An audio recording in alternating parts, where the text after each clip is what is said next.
Kalau patokan saham kalian masih rupiah, jangan coba-coba bangun kos-kosan seperti ini.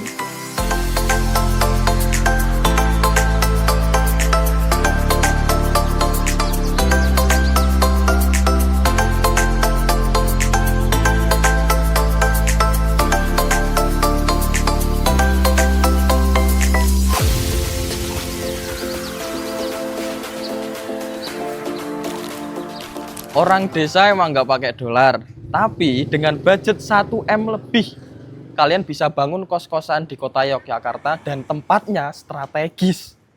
Nah, halo Mas Dim. Halo Mas Rifki. Nah, di sini ada Mas Dimas. Ini kita mau bahas proyek kos-kosan berapa lantai? 2 lantai. 2 lantai. Nah, denger-denger Mas Dimas, kemarin kan si owner ini udah di kompetitor lain ya. Dia udah buat desain, terus udah buat bangunan jadi ya. Bener. Dan sekarang desainnya itu hampir mirip-mirip sama bangunan yang sebelumnya. Kenapa kok owner sebelumnya itu nggak pakai kontraktor yang dulu itu? Oke. Kenapa? Begini Mas Rifki, jadi project ini memang dari owner sebelumnya sudah ada desain dan terbangun di kontraktor lain. Nah sekarang bangunnya sama Vasco. Oke, kenapa itu? Kenapa? Nah, Kok bisa? Ini karena di Vasco itu owner suka dengan cara komunikasi dari Komunikasi. kita. Oh, berarti owner itu melihat Vasco itu ada unique value-nya gitu ya. Benar banget. Kita tuh unik di mata mereka. Oke. Akhirnya mereka membangun desain yang hampir mirip diimplementasikan ke sini. Oke, dari Vasco sendiri itu ada penyesuaian nggak Mas Dim? Kan sebelumnya kan desain kan dari kontraktor sebelumnya kan. Iya. Dari kita ada penyesuaian nggak? Ini alur kerjanya Mas Rifki ya. Owner sebelumnya datang ke Vasco dengan membuat desain nih. Oke. Nah desain sudah ada nih. Nah kita dari tim perencana kita olah lagi. Oke. Karena kita nggak bisa menelan mentah-mentah desain yang ada pada kontraktor sebelumnya. Oke. Kita harus lihat nih ukuran kolomnya seperti apa, ukuran baloknya seperti apa, Benar. kekuatannya gimana, Oke. strukturnya seperti apa, apakah desainnya ini cocok untuk daerah sini. Kita pertimbangkan, kita olah lagi dan ketemulah hasil yang baru dan kita sudah bangunkan di Oke, sini. berarti dari desain sebelumnya itu ada sedikit perubahan ya pasti ya. Pasti, karena kita kan harus tetap melakukan iya. pengolahan lagi kan. Kata Mas Dimas tadi kan kita harus menyesuaikan lingkungan juga, ya kan? Bener Kayak banget. gitu. Nah, terus kalau dilihat nih Mas Dim, ini kan di sini kan apa namanya penduduknya padat ya. Nah, terus apa yang dirubah dari desain itu supaya cocok di lingkungan yang padat seperti ini, Mas Dim? Nah, bicara lingkungan yang padat seperti ini, kita tentunya desain itu usahakan compact. Compact. Makanya kita buatkan 2 lantai. Bangun Nah, 2 ini lantai. sebelum masuk ke sana, ini ukuran lahan yang kita pakai. Ini dari 9 meter, 9 meter. panjangnya 11 meter. 9 kali 11 ya? Benar banget. Oke. Jadi compact banget, kecil banget, cuman memang udah diakomodasi banyak kamar. Oke. Nah, itu enak banget nih. Makanya kenapa bisa kita implementasikan ke sini langsung. Gitu. Apalagi ini lahannya kalau saya lihat ini dapat hook banget ya Mas Dim ya? Hook banget. Oke, jadi enak ya, Ya. dibuat seperti itu. Nah, Bener. ini masuk di kamar nih Mas Dim. Ini total kamarnya ada berapa di sini? Total kamar ada 12 kamar. 12 kamar di lahan 9 kali 11. Bener. Dan tentunya ini semua kamar mandi dalam, Rifki. Kamar mandi dalam semua. Dengan spek kamar ya Oke. 3,5 kali 2,5. Compact 3,5. banget kan. Oh, oke. Kamar bisa oke, rigid, oke. bisa Iya, pas iya, semua iya, tuh, iya. bisa rapet semua, tapi dapat kamar mandi dalam juga. Nah, kan 12 kamar nih. Nah, terus sampean mempertimbangkan parkiran nggak? Nah, parkiran ini memang tidak ada. Tidak ada parkiran? Cuma Oke. parkirannya ini khusus motor semua. Oh, khusus motor Kadang-kadang semua. Vasco kita pakai parkiran ada mobilnya nih. Ah, ah. Nah, di sini kita motor semua. Mobil Iya. bisa cuma 1-2, cuma nggak bisa 1-2. mengakomodir seluruh kamar. Oke, jadi parkirannya itu Kita ada usahakan motor semua. di berapa ukurannya? Ukurannya ada di separuh dari bangunan. Separuh dari bangunan. Ya, 4,5 kali 11 tadi. Oh, oke. Jadi cuman muat satu mobil terus beberapa Berapa motor gitu aja. Ya, itu nanti gedean juga tuh, nggak bisa motor, nggak bisa full, mobil nggak bisa full. Fungsional. Tergantung nanti kebijakan dari owner seperti apa. Ya, Apakah mau motor full untuk ngekos ini atau ada beberapa mobil yang boleh dibawa. Oke. Nah, kalau dilihat ini kan kos-kosannya tadi katanya strategis. Nah, Bener. yang dimaksud strategis itu dekat dari apa aja, Mas Dimas? Nah, di sini kita dekat dengan UI juga dekat. Paling dekat UPN, Paling dekat UPN. UPN sama UGM. Sama UII bawah ya? Di bawah, dekat banget ya. Ekonomi. Oke, iya. Ekonomi sama UPN dan UGM juga. Nah, terus kamar di apa namanya? Tadi kan kamar mandi dalam. Nah, itu dibanderol dengan harga berapa sewanya Mas Dimas? Di sini emang udah daerahnya cukup padat banget ya Mas Iya. Didi ya. Kita bandrol di 1,4 sampai 1,7. 1,4 sampai 1,7. Ya, Itu soalnya udah ada AC apa bagian- belum? Udah AC. Udah AC water heater. Material itu sudah juga. Oh iya, iya. Berarti Cuma paling perbedaannya di ini Mas Rifki, kita punya buka jendela, ada yang menghadap ke sisi jalan, ada yang enggak. Ya. Ada Jadi harganya sirkulasinya yang bagus, ada yang kurang gitu Benar ya. banget. Nah di situ berarti ada perbedaan harga ya? Iya pasti. Ada 1,4 atau 1,7 tadi ya. Nah kira-kira apa lagi nih Mas Dimas dari project kita kos-kosan 2 lantai ini yang bisa dibahas lagi nih? Oke, sambil jalan yuk. Oke. Nah, kalau di progres yang kita buat ini Mas Rifki, konsep desainnya adalah Mediterania. Nah gimana itu? Nah, ini konsepnya itu kayak klasik tapi nggak banyak mainan, minimalis tapi nggak minimalis.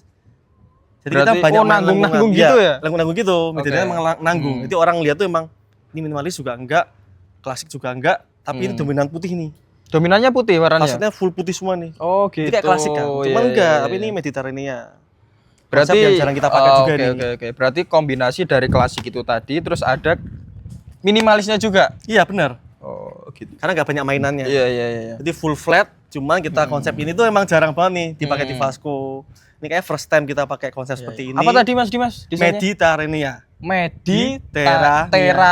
Oke. Oh, itu soalnya awam banget saya sebagai orang awam tuh kayak apa itu gitu ya kan, kita paling sering itu kan modern tropis ya kan, kayak industrial, minimalis gitu. Ini itu suatu hal yang baru ya berarti ya. Baru. Dan itu udah dipakai di bangunan sebelumnya ini. Sudah. Oh gitu ya. Nah terus lanjut lagi, ini berarti 2 lantai. Terus ada jemuran atau semacamnya nggak Mas Dimas? Ruang cuci jemur ada, nanti kita sediakan ada ruang cuci jemur di atas. Untuk tadi ada fasilitas parkiran, motor, sama ya tadi untuk kamar aja. Seperti AC, water heater, dan kamar di dalam. Oke. Sudah cukup untuk dibutuhkan untuk di area yang cukup strategis yang ini. Strategis ini ya, dekat dari UPN, UI bawah. Iya. UGM juga dekat. UGM juga dekat. Pakuan juga dekat. Berarti harga segitu ya termasuk murah lah Mas Dimas. Murah memang ya. Tapi akses jalannya man bisa dilihat juga kan, memang kecil. Iya. Tapi bisa layak untuk masuk mobil juga. Ya pres satu mobil lah ya bisa Mas. Mobil ketemu mundur. Oke. Nah, terus masalah ini kan tetangga itu padat banget ya Mas Dimas. Proyek seperti ini apa enggak rewel Mas Dimas? Nah, tetangga. Beruntungnya Mas Rifki di daerah sini kemarin kita sudah izin ke warga setempat, ke RT juga, bahwa pembangunan ini bisa dilaksanakan. Karena memang area ini area juga orang-orang kantoran semua. Jadi ya. orang banyak yang tidak menghuni rumah-rumah di sekitar sini. Oh, gitu, banyak yang kosong gitu. Oke. Soalnya kan kalau saya lihat dari proyek-proyek Vasco sebelumnya, itu kan pasti kalau proyek yang di penduduk padat seperti ini kan pasti banyak yang rewel, kita harus bilang sini, bilang sana, izin sini, izin sana. Kita kan ribet kan Mas Dim.